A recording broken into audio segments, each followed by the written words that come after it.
GR. Number 249134, November 25, 2020.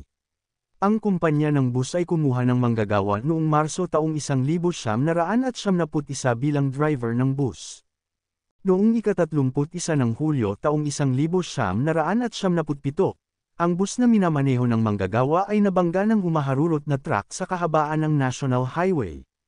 Dahil dito, nagtamo ng malubhang pisikal na pinsala ang driver kung saan siya ay sumailalim sa ilang operasyon sa loob ng mahigit 2 taon at naubos ang lahat ng kanyang 6 na buwang na ipon na sick leave credits.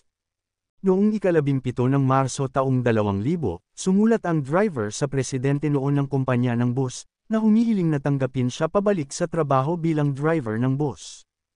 Ang sulat, gayunpaman, ay hindi inaksyonan.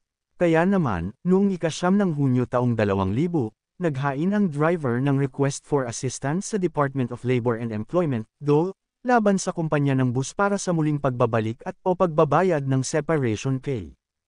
Nang maglaon, binawi ng driver ang kanyang kahilingan dahil nangako ang kumpanya sa kanya ng trabaho sa terminal ng bus sa lungsod. Sa kasamaang palad, nabigo ang kumpanya na tuparin ang pangako nito na ibalik sa trabaho ang driver. Ito ang nagtulak sa driver na maghain ng isa pang request for assistance sa DOL. Nang walang maayos na kasunduan, nagsampa ang driver ng reklamo para sa iligal na pagtanggal laban sa kumpanya. Ang pangunahing tuntunin sa mga kaso ng pagtanggal sa trabaho ay ang tagapag-empleo ang magpapatunay na ang pagpapaalis ay para sa makatarungang dahilan, kung hindi, ito ay nangangahulugan na ang pagpapaalis ay hindi makatwiran. Ang panuntunang ito ay nilabag ng kumpanya dahil ito ay nabigo na magpakita ng makatwirang dahilan para tanggalin ang driver.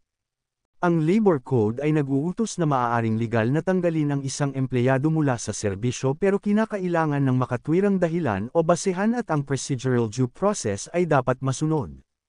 Sa ilalim ng prinsipyo ng substantial due process, ang mga batayan para sa pagtanggal sa trabaho ay dapat na nakabatay sa makatarungan o awtorisadong mga dahilan.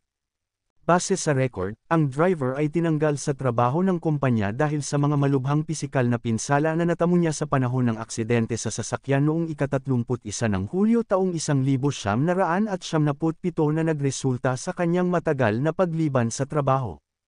Ito ay malinaw na patunay na sadyang hindi pinayagan ang kahilingan ng driver na bumalik sa trabaho ayon sa kanyang liham na may petsang ika-17 ng Marso taong 2000. Gaya ng naunang napag-usapan, ang kumpanya, bilang isang employer, ay dapat na patunayan ang makatarungang dahilan para wakasan ang trabaho ng driver na may malinaw at nakakumbinsi na ebidensya. Dahil sa kabiguan ng kumpanya na alisin ang gawin ito, nalaman ng korte na ang driver ay talagang na-dismiss ng walang makatarungang dahilan ng kumpanya. Ang korte ay nagsabi na ang kumpanya ay nabigo na sumunod sa mga kinakailangan na procedural due process noong winikasan nito ang trabaho ng manggagawa. Ang kumpanya ay hindi sumunod sa mga nabanggit na kinakailangan. Walang anuman sa mga talaan na nagpapakita na ang kumpanya ay nagpadala ng nakasulat na abiso sa tsuper na nagpapaalam sa kanya ng batayan o basehan ng kanyang pagkatanggal o ang dahilan kung bakit siya itinuring na nagbitiw, o kung bakit hindi siya maalok ng isang bagong trabaho o matanggap pabalik upang ipagpatuloy ang kanyang dating trabaho bilang driver ng bus. Sa kawalan ng abiso, natural, ang driver ay walang pagkakataon na ipaliwanag ang kanyang panig. Hindi rin nagpadala ang kumpanya ng nakasulat na paunawa sa driver na nagpapaalam sa kanya na hindi na siya maaaring manatili sa trabaho sa kumpanya pagkatapos ng lahat ng mga pangyayari. Ang tanging masasabi ng kumpanya ay hindi nito pinaalis sa trabaho ang driver. Malinaw, at gaya ng napag-usapan, ang depensa na ito ay walang batayan. Dahil ang kumpanya ay hindi nasunod ang mga kinakailangan na pamamaraan na angkop na proseso sa pagtanggal sa trabaho ng manggagawa, ang korte ay nagsabi na ang driver ay iligal na tinanggal sa trabaho ng kumpanya. Sa ilalim ng Artikulo 274 ng Labor Code, ang isang hindi makatarungang natanggal na empleyado ay may karapatan na maibalik sa serbisyo ng walang pagkawalan ng mga karapatan sa seniority at iba pang mga pribilehyo, buong back wages, kasama ang mga allowance at iba pang mga benepisyo o ang kanilang katumbas na pera, na nakalkula mula sa araw na ang kanyang kabayaran ay ipinagkait mula sa kanya hanggang sa oras ng kanyang aktwal na muling pagbabalik trabaho.